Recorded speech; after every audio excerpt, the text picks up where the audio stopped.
Ces hadiths décrivent les signes de l'heure, les batailles finales, le retour de Jésus, et des figures comme le Mahdi et le Dajjal. Certains mentionnent des conflits à Sham, la région incluant la Palestine.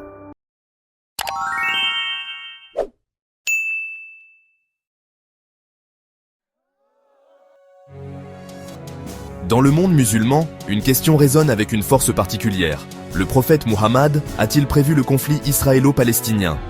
Ce n'est pas seulement un débat théologique. Il façonne l'identité, attise les émotions et influence la façon dont des millions de personnes interprètent l'actualité.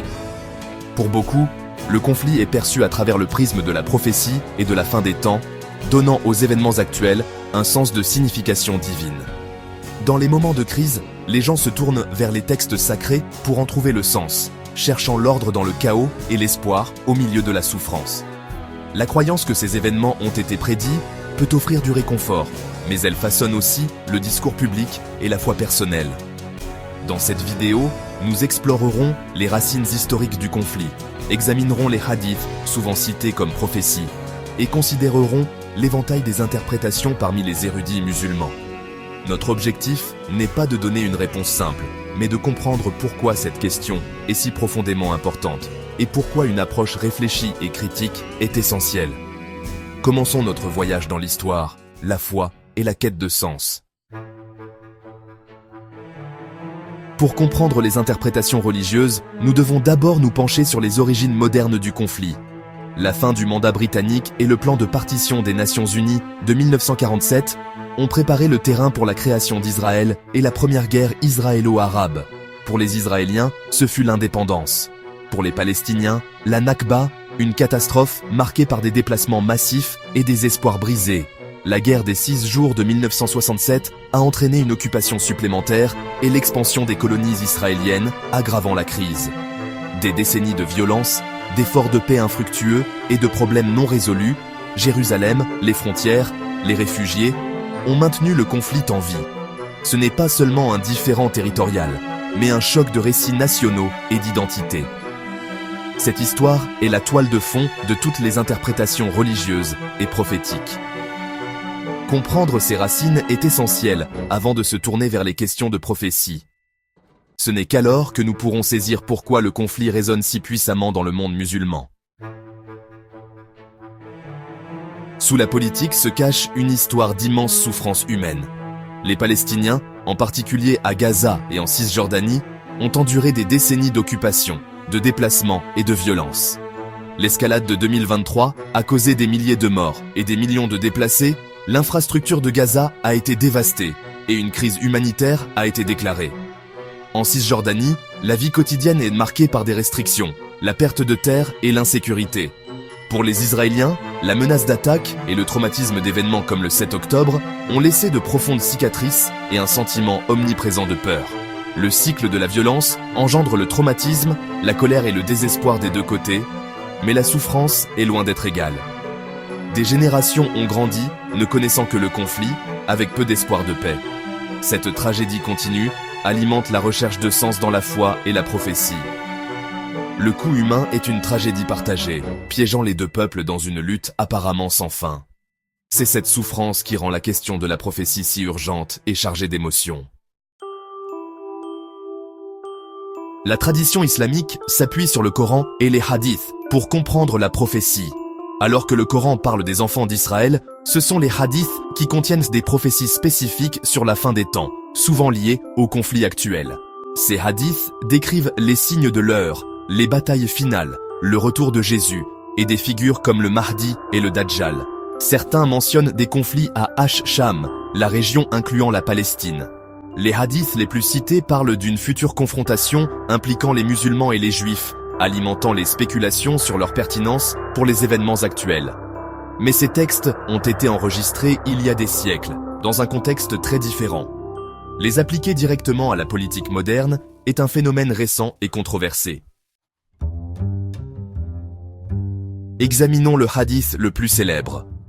L'heure ne viendra pas avant que les musulmans ne combattent les juifs. Même les pierres et les arbres parleront, sauf l'arbre de Garkad. Cette image saisissante a été interprétée par certains comme une prophétie littérale d'une bataille finale, inspirant même des mythes sur Israël plantant des arbres de Garkad.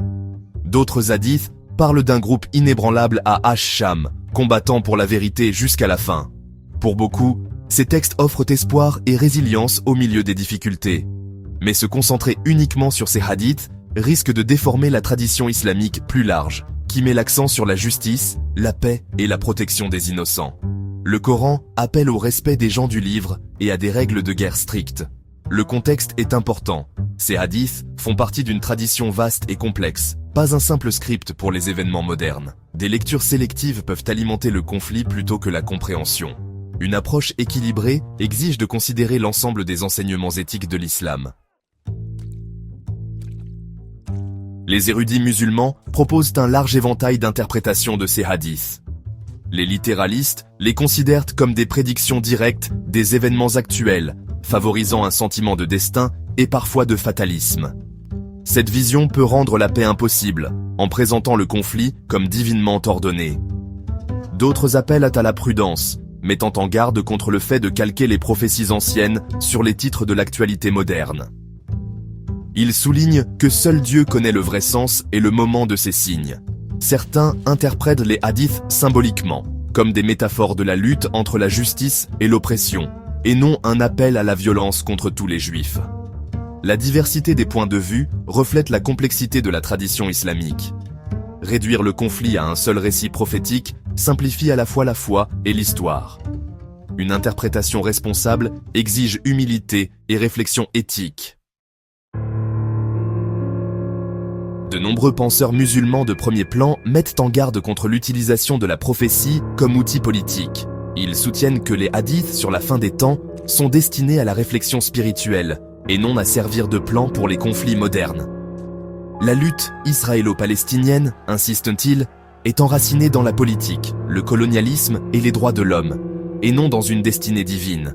Lire les événements modernes dans les textes anciens risque de déformer à la fois l'histoire et la foi. L'obsession de la prophétie peut justifier la violence et alimenter des idéologies dangereuses, y compris l'antisémitisme.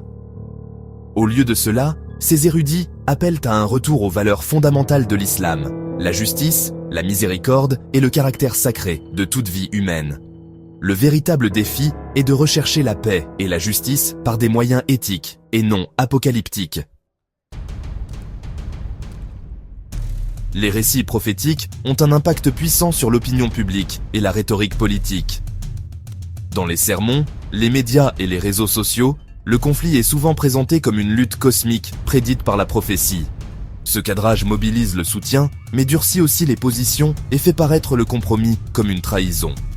Les groupes militants invoquent les hadiths pour légitimer la violence, tandis que les images de souffrance renforcent le sentiment d'une bataille divinement écrite. Pour beaucoup, ce récit offre réconfort et sens, mais il peut aussi engendrer le fatalisme et perpétuer le conflit. Lorsque la prophétie éclipse la politique et l'humanité, le dialogue et l'empathie deviennent plus difficiles à atteindre. Le résultat est un cycle où la foi et la politique s'entremêlent dangereusement. Rompre ce cycle exige de reprendre la conversation pour la justice et la paix. Le prophète Mohammed a-t-il prédit le conflit israélo-palestinien? La réponse est complexe. Les anciens hadiths résonnent avec les événements actuels, mais les interprétations varient considérablement parmi les érudits. Beaucoup appellent à la prudence, mettant en garde contre le littéralisme et les dangers de confondre foi et politique. Les racines du conflit sont historiques et politiques, exigeant des solutions fondées sur la justice et les droits de l'homme. Nous devons distinguer la foi, l'histoire et l'analyse politique pour éviter les malentendus et les conflits sans fin. Le véritable impératif est de répondre à la souffrance avec empathie, dialogue et un engagement envers la justice pour tous. La paix ne viendra pas de la recherche d'une guerre inévitable dans les textes anciens, mais d'efforts courageux pour construire l'égalité et le respect mutuel. Ce n'est qu'alors que nous pourrons espérer un avenir au-delà de la prophétie. Un avenir façonné par notre humanité partagée.